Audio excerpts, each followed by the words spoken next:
darkness of that tunnel being our problems and difficulties, we will always, always, always get through to the other end, into the sunlight. And what's more, when we come out the other end, we will have a much more beautiful view of our lives than we had when we went into the tunnel. But I can't overemphasize this. This is what we must encourage each other. Never to waver, never to try to run back, never to try to run sideways, but to go on, and always we'll win. Unfailingly, we will win. And of course, as one is getting nearer to get out of that tunnel, often you find the negative force is really working strongly. Things get sticky. But always, if we go on, we'll win. Always we'll get through the tunnel. So as a matter of course, Nichiren Daishonin says, as a matter of course we will attain Buddha. As a matter of course, provided we continue to practice and don't shake and get frightened, try to run away, we will always win. This is, I'm sure you've all proved it at some point in your life. I certainly have. So the thing is to try to remember that. And then he says, do not have doubts simply because heaven doesn't lend you protection. Meaning that you feel, because these obstacles and difficulties have come up, that the Buddhist gods have run away and left you. That is not so. They have got to come up so that you can rid yourself of those impurities in your life. We're not practicing anyway a religion in which we passively sit and wait for the protection of some external power at whose mercy we are. We're not begging some God to protect us. We're not wondering whether because we're so naughty, he's not going to. It's all up to us. We create our own protection through the life force which we generate through this practice. We create our own protection. So every day in the first prayer of Gongyo, what are we doing? We're thanking the forces of the universe, or the Buddhist gods, as they're called, for the protection they gave us yesterday. And we're sending our life force to them by connecting with those forces in that first prayer of Gongyo. That connection is so that we send them our life force for today. Tomorrow we do the same thing. The forces of the universe, like everything else, have a negative and positive side. We are feeding the positive power of our life force to those forces of the universe. That's the point. So we are protected. If we're doing Gongyo and chanting Dhammoku, we are protected. If we're not, we're idiots, fools, just fools. Only got ourselves to blame.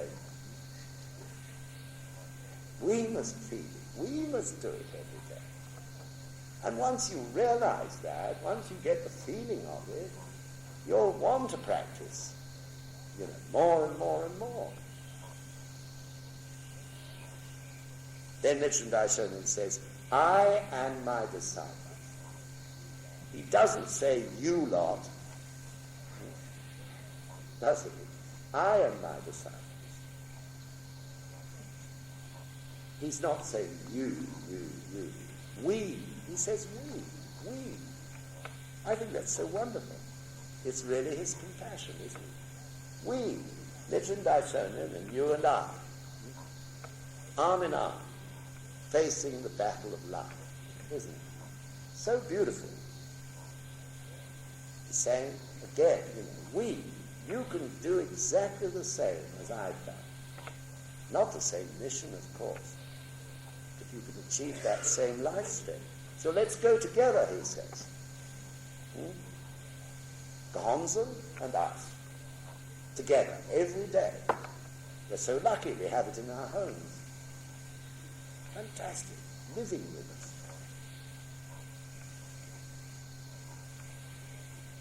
And do not be discouraged because you do not enjoy an easy and secure life. In the great persecution of World War II, 19 out of 21 senior leaders of what was a very new organization, the sgi-uk, went tata. When the government persecuted the members at the beginning of World War II, 19 out of 21 got scared and went tata. And mind you, they were all imprisoned.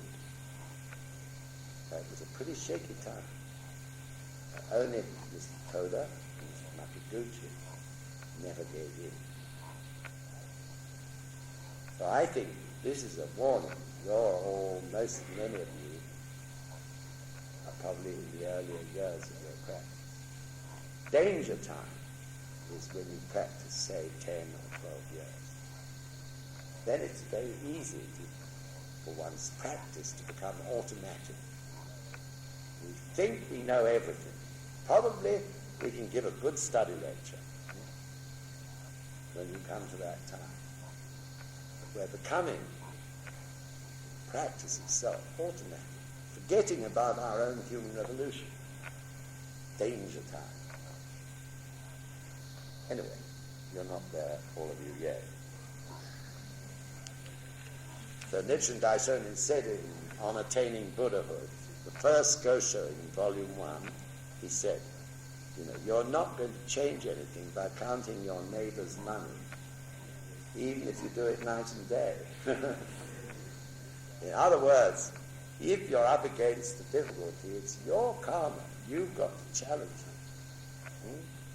Your own human revolution, isn't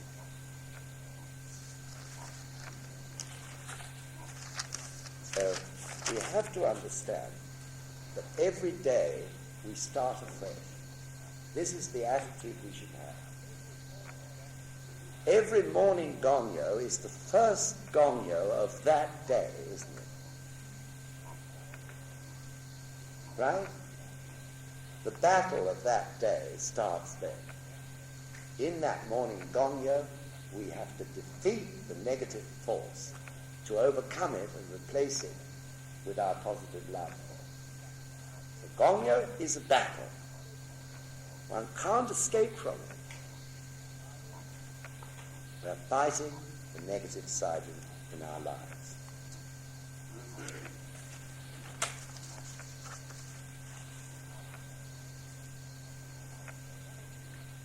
So why should we study? Why do people say to us, we should study the gosho a little, even only a few lines every day for about 20 minutes? It's to refresh our understanding of Nichiren Daishonin's spirit, which in turn should be our spirit. You can feel Nichiren Daishonin's spirit in any gosho. So that little bit of study, 20 minutes every day, isn't for academic purposes. It's so that we can relive the spirit of Nichiren Daishonin and revive our own spirits accordingly, isn't it? That's why people, senseis always say, even 15 or 20 minutes is enough. It awakens us again, doesn't it? Yesterday we talked about discussion meetings. Why should we attend our discussion meetings? It's because, as I said yesterday, they're the field of our human revolution.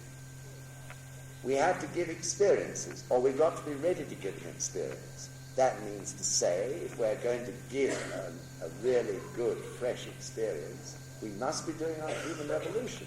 Otherwise, we won't be able to give an experience that is meaningful, isn't it? We have to challenge our relationships with everyone at that Sadanka, at that discussion meeting. It's the place of the human revolution. So, of course, it's important.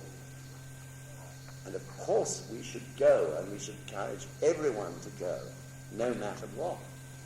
If we're not going to discussion meetings, as I said yesterday, we are delaying our human revolution. Definitely. That's why Sancho Shima steps in and tries to stop us from going, isn't it?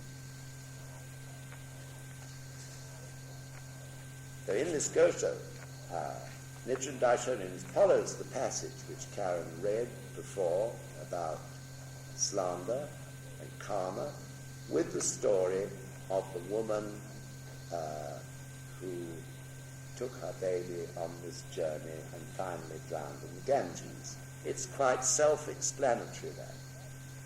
But that story in itself is an explanation of Sancho Shima. So, being driven away from the house where she was living, that is hosho. That is to say, persecution from people in authority or in a higher social position, or one's boss or one's father.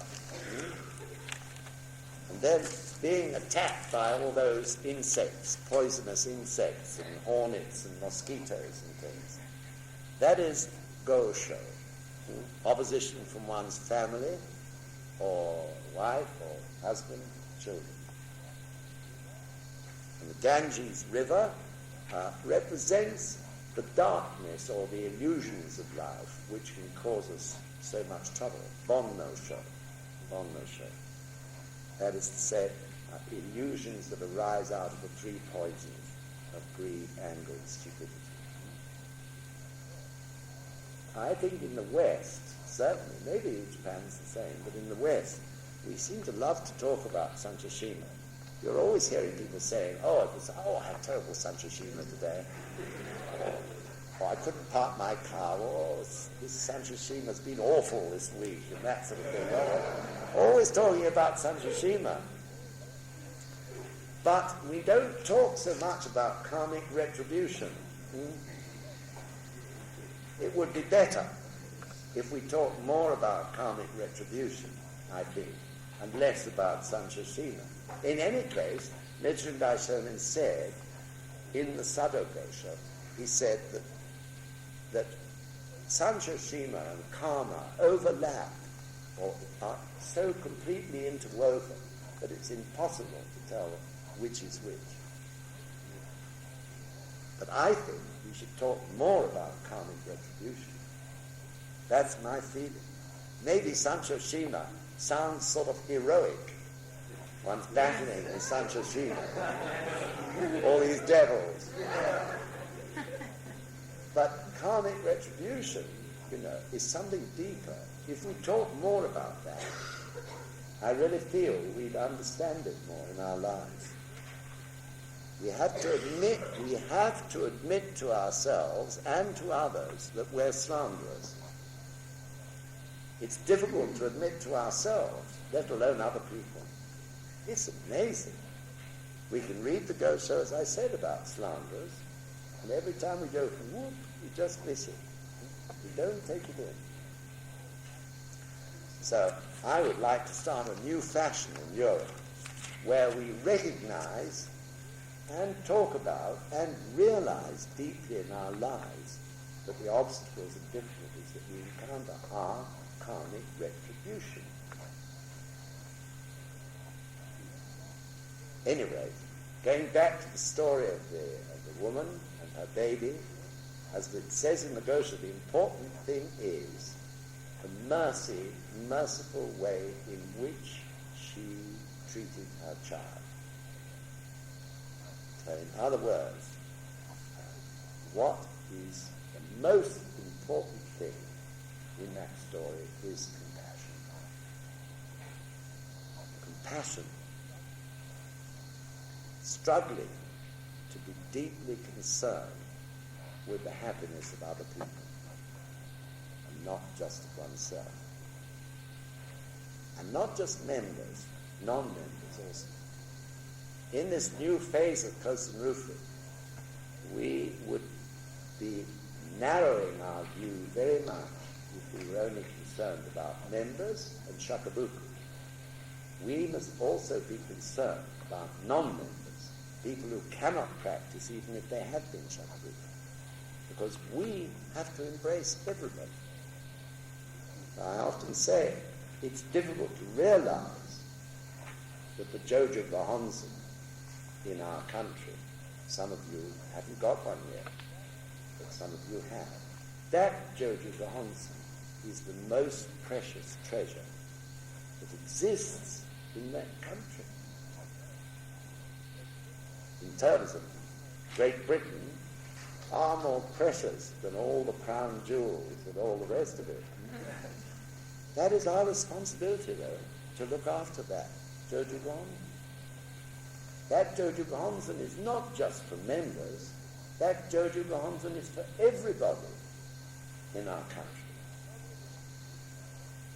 Not everyone can practice, remember. The concept of Causton is not that everyone practices. Buddhism recognizes that there will always be some people who are subject to the control of the negative force of life. Causton is not an end in itself. Even when we achieve it, the negative force is still at work and will always exist. So we have to maintain it, don't we? The battle with that negative force continues.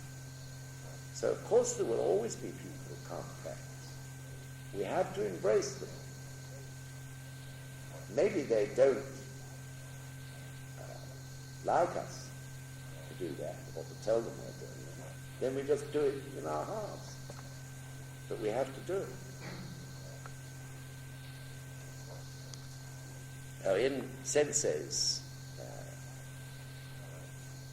guidance, which we studied yesterday, he said, I hope you will always strive to make up for one another's weak points by focusing on each other's strengths, thus creating a strong, sure current of Causton as you harmoniously create the unity of Ikeda Dosho. And encourage each other. We recognize we all have strong points and weak points.